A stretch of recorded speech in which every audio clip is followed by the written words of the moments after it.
Hey, welcome to another weekly update. With Uber's IPO coming out, I wanted to talk about whether it might be a good pick or not. So if we look around, ride sharing is everywhere, food delivery is everywhere. In Australia, Uber controls a large swath of both of these markets. If we look on a global scale, Uber has a dominant position in most of these markets as well. All the red circles that you can see represent a major share that Uber holds in ride sharing. All the yellow circles represent a minor share that they hold. There's also a couple of people that have made a lot of money on Uber so far. Maybe one you haven't heard is Lance Armstrong, the 7-time Tour de France champion who admitted to taking performance-enhancing drugs. Lance lost his lucrative sponsorship deals after telling the world in an interview with Oprah of his fraud. He also ended up having to pay millions in fines. Uber was the one investment that saved Lance though. It saved his family, he would later say. What happened was he gave $100,000 to venture capitalist Chris Saka, and he was an early investor in Uber and the alike. So from the $100,000 that Lance gave to Chris Saka, his investment today is sitting at about 20 million after fees. So it's a nice little 200x gain for the disgraced champion. But this is probably not how you're going to make money on the stock. Uber said they'll list this year. Of course, there'll be the pundits talking about how they can squeeze more gains out of this new economy stock. Clearly, the company has massive volumes. Their growth has been incredible over the last few years. Just imagine what the next few years will be like. This is what I expect the investment bankers will be telling us when they're trying to sell Uber stock into the market. So who doesn't want to jump on this, the world's most valuable startup? It could be the next big thing they're all saying. I, on the other hand, don't believe Uber will be the next big thing. I think they'll be one of the biggest investment flops of my lifetime. There's a couple of reasons why. First, let's look at their performance, so their investment performance. Uber is all over the place right now. Sure, this is a profitable company, but that's not the reality. Uber is not a profit machine. While also being the world's most valuable startup, they also spend more money than any other startup. If you take a look at Uber's fourth quarter results, you can see bookings climbing, yet profits are going nowhere.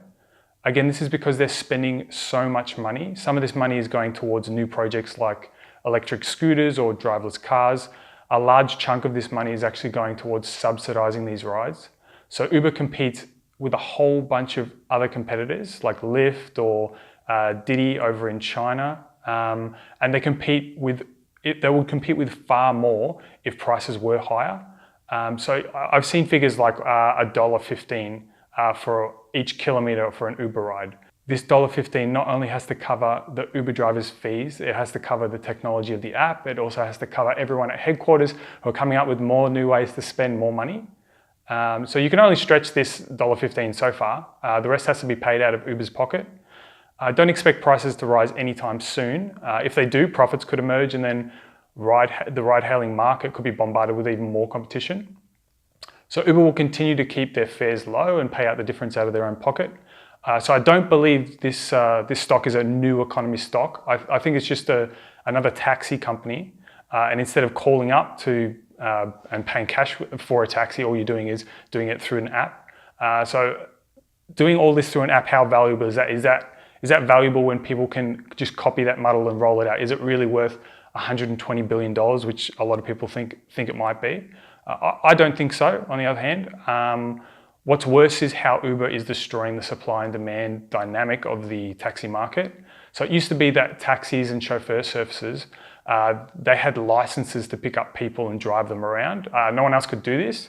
It was a regulated market. It prevented too many drivers from jumping in and lowering fares. Uber has basically destroyed this market. Now anyone can be a driver. It's like a commodity almost, too much supply, and all these driving fares are just being driven down to rock bottom. So with such cheap fares, Uber needs to do massive volumes with such low prices to become profitable, but these volumes have done almost nothing so far because competitors are doing the same as Uber. They're competing for this unprofitable growth. They're paying for these fares, they're subsidizing for these fares out of their own pocket. So I've said their money a couple of times. This is actually not Uber's money. This is money that investors and debtors have entrusted to Uber to yield some sort of return. So sooner or later, Uber will have to start making money. They can't just burn through cash forever. Two ways they could do that. They could profit through either increasing prices or they could cut costs. So I think I've made the point of why Uber can't raise prices. So what about lowering costs? How are they going to do that? Well, one way Uber could think about doing this is to get rid of drivers. So instead of drivers, they could roll out driverless Uber vehicles. The problem with this is it's another cash drain on the business. Uber will have to spend likely billions of dollars to create this technology. And they're already far behind the pack when it comes to driverless technology. The best estimate for Uberless driverless cars, just the technology, not driverless cars on the roads, might be 5 years behind Google's Waymo when they actually break through to get true driverless technology out. So you can see Uber is in this extremely difficult position. They can't grow their business. If they do, they grow unprofitably. Or they invest into these growth markets like electric scooters or driverless cars. The latter might just turn out to be as profitable as as unprofitable as the former, because there'll just be intense price competition. Prices will go down because there's just too much supply. Uber will end up being in the same spot that they are right now. So without some kind of advantage, I think Uber will just be like every other commodity business. The price will rule and profits will be extremely meager. So even though Lance made millions on this new economy stock, I think your chances are extremely slim. The company doesn't have a competitive advantage. Their growth is unsustainable. I just think it's best to steer clear of this one. Thanks. Remember to like and subscribe below if you enjoyed this video and you want to see more future weekly updates.